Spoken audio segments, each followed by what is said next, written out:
Dolls have been a part of the human story as far back as we know. Wooden paddle dolls date back to the 21st century BC.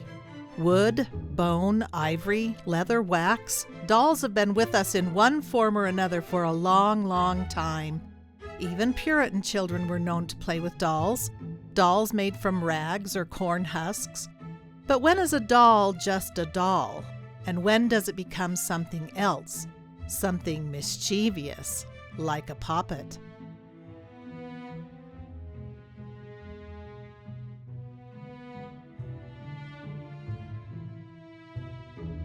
Poppet is an older form of the word puppet, and poppets, as they were known in England and then in the Massachusetts Bay Colony, were a part of their life. A poppet, like a doll, could be made of anything: rags, bark, wool, leather, and was then shaped into a rudimentary resemblance of a specific person. But poppets, unlike dolls, were used as effigies of people, dressed to resemble specific individuals, then stuck with pins and needles, with curses being laid on those people through the doll.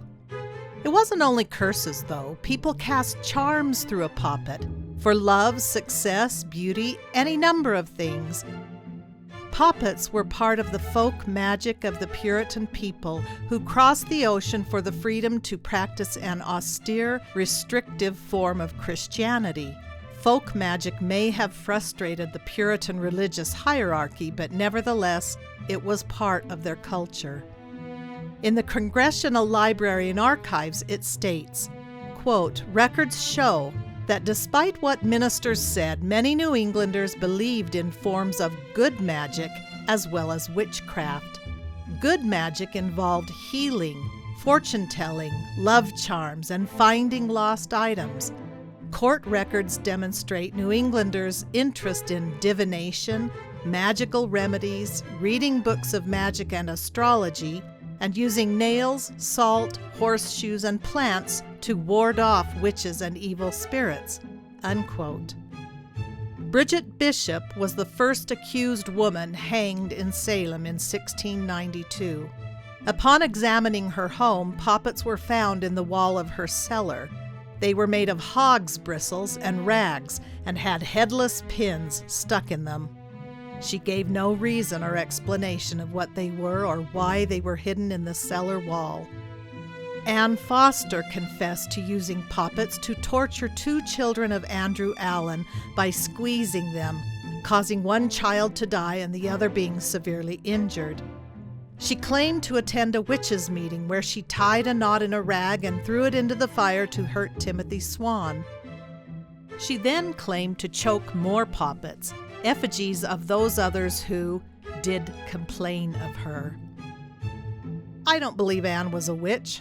I doubt if under normal circumstances she would have considered herself one.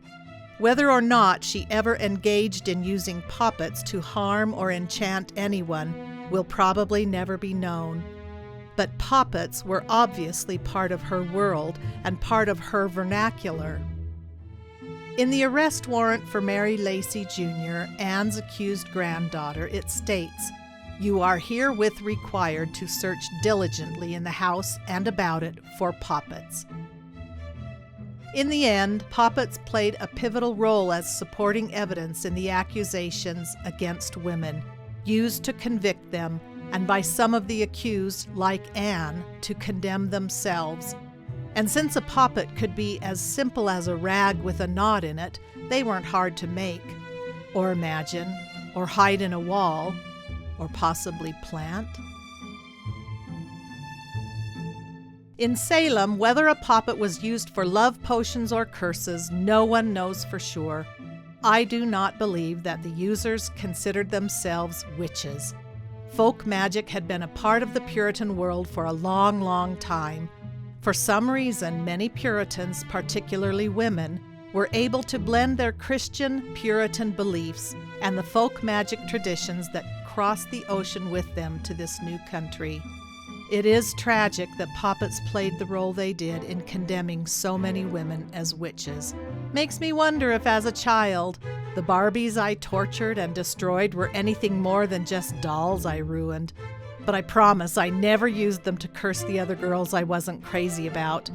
They were just dolls, weren't they?